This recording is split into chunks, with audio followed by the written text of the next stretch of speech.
All right, welcome back, ladies and gentlemen, and indie creators, to the Chupacabra's Lair. I'm your host, Larry the Chupacabra, and we're back for another series of Larry Does Ludum, and we're taking a look at Ludum Dare number 37, which is centered around the theme of one room, and how are people going to contain their awesome ideas into a singular room-shaped space.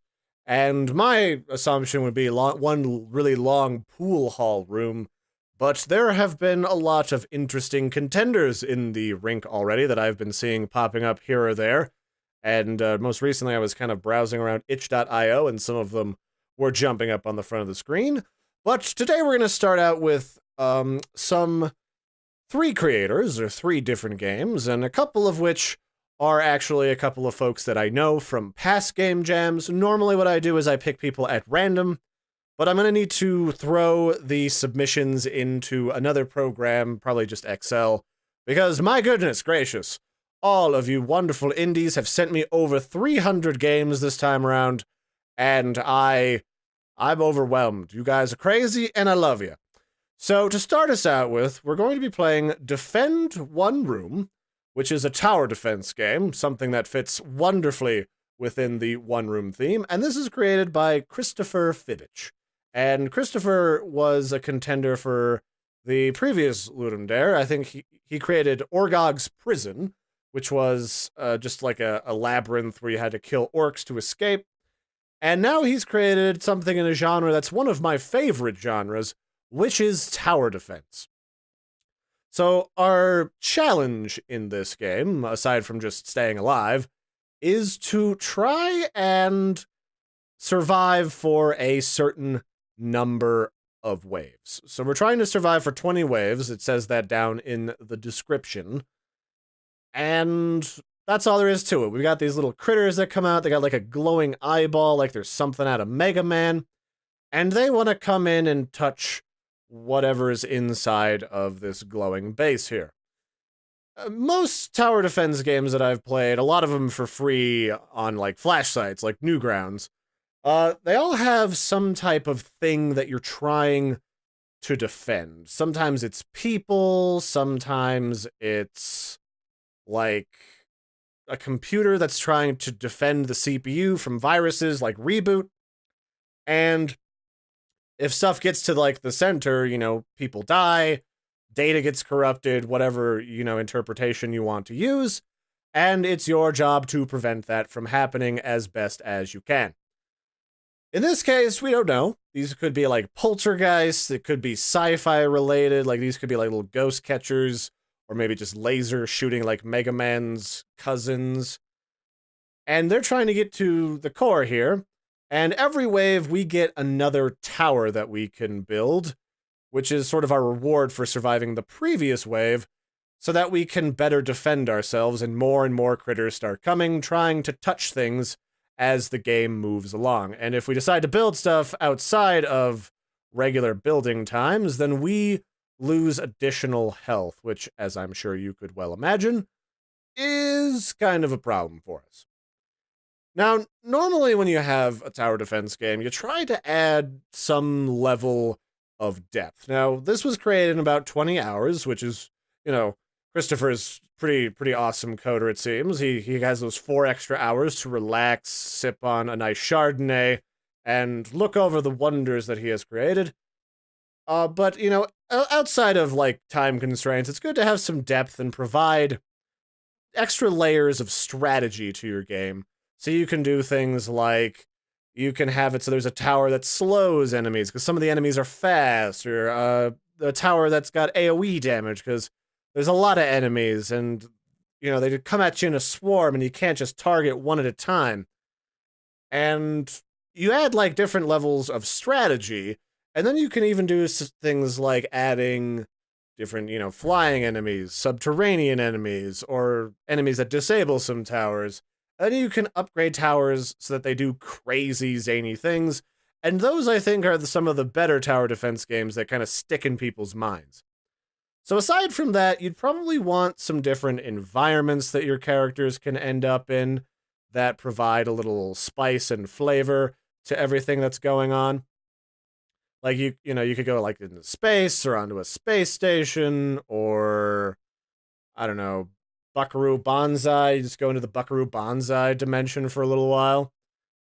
And that's really what makes up a good game for tower defense. And this has got the start of it. I mean, there's really not a lot to say other than, I'd like some music from a game like this to provide me with atmosphere and maybe even just like a little bit of a story. It doesn't have to be a crazy one, but some type of story adds some flavor and some atmosphere that really can change the dynamic of how people enjoy and experience the game. Aside from that, I mean, just all those pieces together is all you really need, and you're good to go. Like, you could port this to mobile, it could be a web game, any old thing. Just adding, like, all those different components to add a lot of depth to it would be great. And it looks like I only got through 5 waves before stuff murdered my face. But very nice job, Christopher. It's always good to see what, like, indie developers stick with it with Ludum Dare and to constantly challenge themselves and hone their skills. And I think this turned out well. It's very workable. It runs really well in the browser, and I haven't had any crashes yet, which some Ludum Dare games, they can be a little messy depending on your computer setup. So nice job. I like it. It just needs stuff. It needs sound, maybe some depth to the art and the mechanics, and you're good.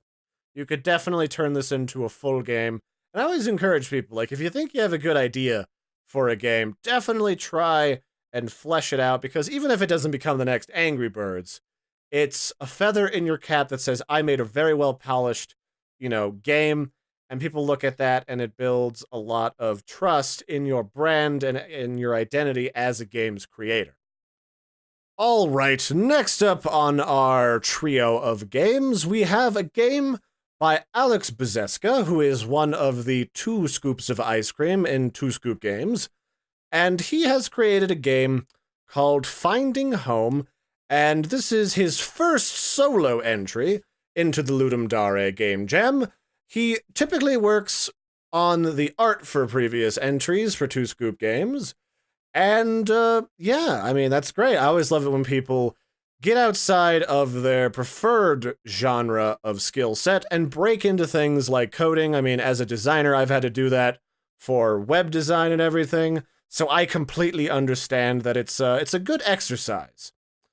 And Finding Home is a story almost like a children's book about, like, being happy about your home and understanding that home is where the heart is. But I won't give too much away. Let's go on our little adventure. So we just use the arrow keys and space to interact, and we are a cute little snail creature, a very small little snail creature, and we're living in the forest, and we're gonna go up to our mother and be like, Mama, why don't we have a nice home like the other animals in the forest? And she's just like, oh, my sweet little one, I assure you we do have great homes. Everything in the forest has its place, and in our case, has us.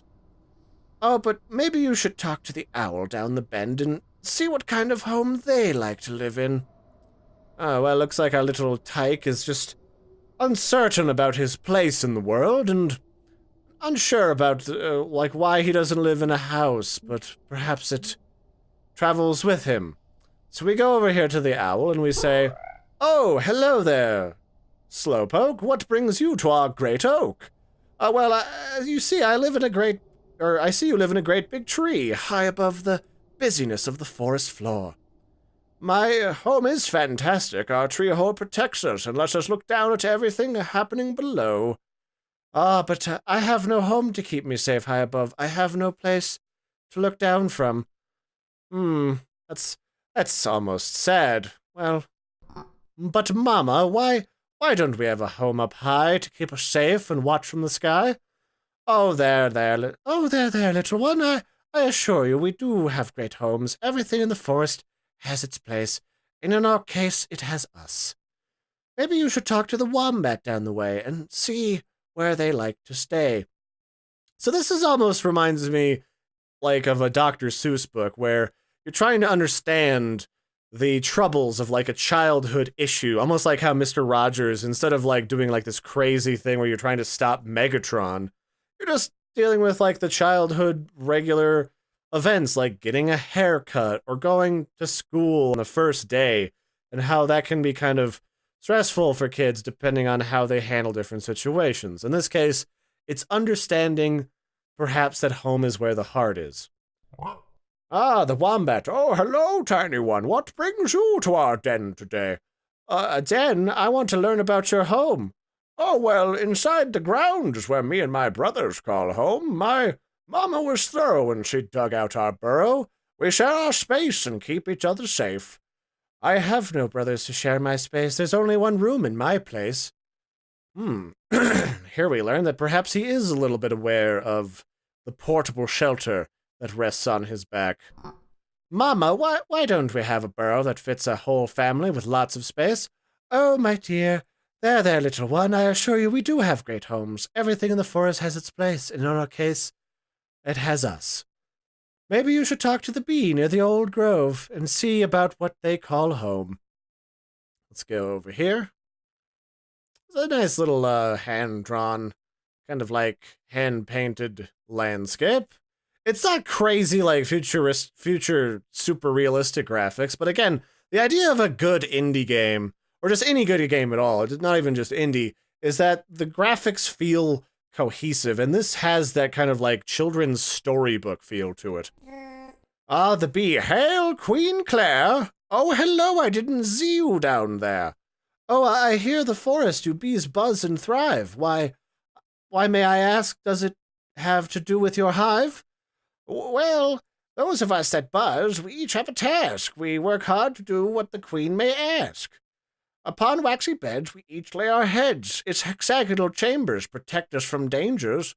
What it secrets is golden and sweet. Oh, thank you, kind bee. You've done me a favor. Now I will let you get back to your labor. So we'll just shimmy on over here. Like how, like, even though you can't really see it because it's very small depending on the size of the screen, you can still see that the snail kind of shimmies around, which is a nice touch. Mama, why don't we have a queen to serve, sweets to eat, and jobs to complete? Oh, there, the little one. I assure you we do have great homes. Everything in the forest has its place, and our place has us. You know, this actually is starting to seem like a mom who is more concerned with letting her kid kind of be babysat by a television or the rest of the community because she just wants to get back to whatever book she's reading. Okay, we got a very relaxed tortoise here. Oh, the turtle. Oh, hello, little one. What are you up to today? Oh, hello, turtle. Would you tell me about your home in the pond? Oh, being at the pond is fun, lad, but tomorrow I reckon I'll be on the run. Oh, no, don't you have a place to call your own?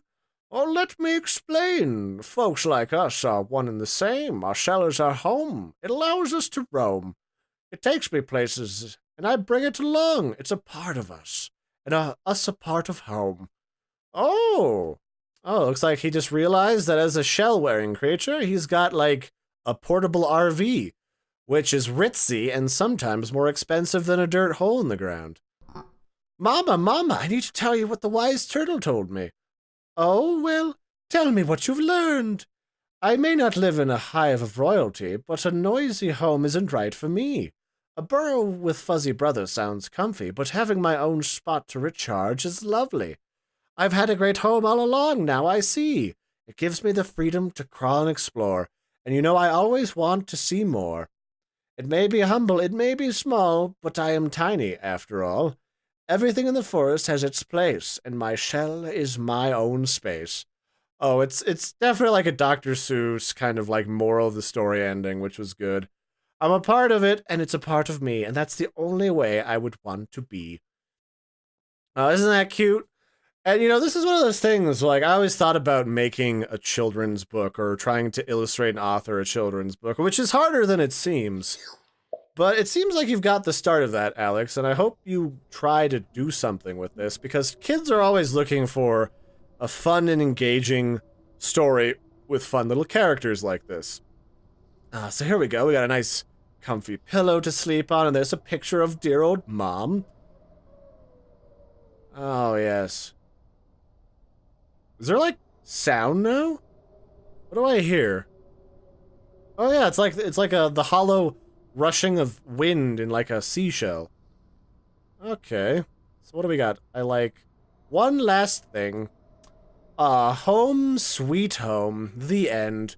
So yeah, nice job, Alex. I mean, I would just kind of like things for, if this was to be turned into like an interactive children's book, like maybe some fun voice acting. You could get people like me or some of your friends to create some funky voices for each one of the characters that's very unique and kind of bubbly.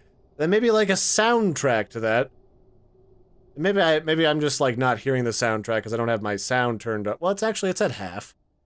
But I mean, just maybe like a different dynamic soundtrack with some different music to illustrate different points, and you'd be good. Like you could turn this into an interactive story, or maybe you could just take this illustration style and turn it into a kid's book. Like that would be kind of cool. I always see like new weird kids books at Kohl's all the time, so there must be something to that. And especially in the age of self-publishing, if you can do a lot of the legwork, like, more power to you. So nice job. I just, I'm not sure. I guess technically that's one room because he's got a one-room shell. Does that fit the theme? I mean, it's one big, like, large forest room. So nice job. And I also liked the graphic you sent me to kind of, like, lure me into playing your game. You always did a good job with those. All right. Last but certainly not least, and probably one of the funnier parody games that I've seen in Ludum Dare so far is the Horror Rush Saga, which is a jam entry, and this is created by a team of people, and it's art by Black Muffin. And I always appreciate people that go by the name Muffin, because I go by the name Muffins in one of my game communities, and code by Sebastian Dubois, Laurent Victorino, and sound effects by Christophe DeVale. And this is Horror Rush, and well, we're greeted by a very grisly scene. It's almost like something out of the game The Last Door, or maybe Crawl, where there's a man chained to this radiator, and there's a saw over here, and a fuse. It's kind of like something out of the movie Saw. So what we can do is we can pick up the saw, and we can start cutting our hand off. And it's a very horrifying sound. Oh, but what's this? An achievement. Waiting 127 hours achievement. And need a key? Watch this amazing ad to win one key.